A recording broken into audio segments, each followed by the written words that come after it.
தேர்தல் செயல்முறையை எளிதாக்கவும் நம்பகமானதாக மற்றும் வெளிப்படைத்தன்மையுடன் மாற்ற இந்திய தேர்தல் ஆணையம் கடந்த 6 மாதங்களில் 28 புதிய முன்னெடுப்புகளை மேற்கொண்டுள்ளது. இந்த முன்னெடுப்புகளானது 6 பகுதிகளாக பிரிக்கப்பட்டுள்ளது.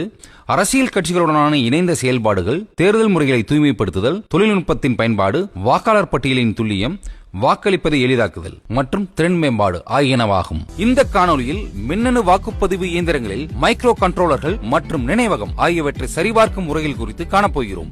தேர்தல் ஆணையம் மின்னணு வாக்குப்பதிவு இயந்திரங்களில் நம்பகத்தன்மையை உறுதி செய்ய தேர்தல் முடிவுகள் அறிவிக்கப்பட்ட பிறகு 5% மின்னணு வாக்குப்பதிவு இயந்திரங்களின் மைக்ரோ கண்ட்ரோலர்கள் மற்றும் நினைவகம் ஆகியவற்றை சரிபார்க்கும் செயல்முறை விதிகள் ஒன்றை அறிமுகப்படுத்தியுள்ளது.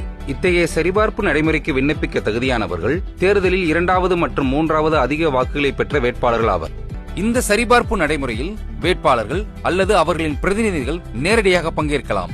இதன் மூலம் மின்னணு வாக்குப்பதிவு இயந்திரங்கள் மீதான நம்பகத்தன்மை உறுதி செய்யப்பட்டு தேர்தல் நடைமுறைகளில் வெளிப்படைத்தன்மையும் வலுப்பெறுகிறது. அடுத்த காணொலியில் இந்திய தேர்தல் ஆணையத்தால் மேற்கொள்ளப்பட்டுள்ள பிற முன்னெடுப்புகளை பற்றி காண்போம். இதுபோன்ற இந்திய தேர்தல் ஆணையம் தொடர்பான மேலும் புதிய தகவல்களுக்கு எங்களது அனைத்து சமூக ஊடக தளங்களை பின்தொடரவும் மற்றும் சப்ஸ்கிரைப் செய்யவும்.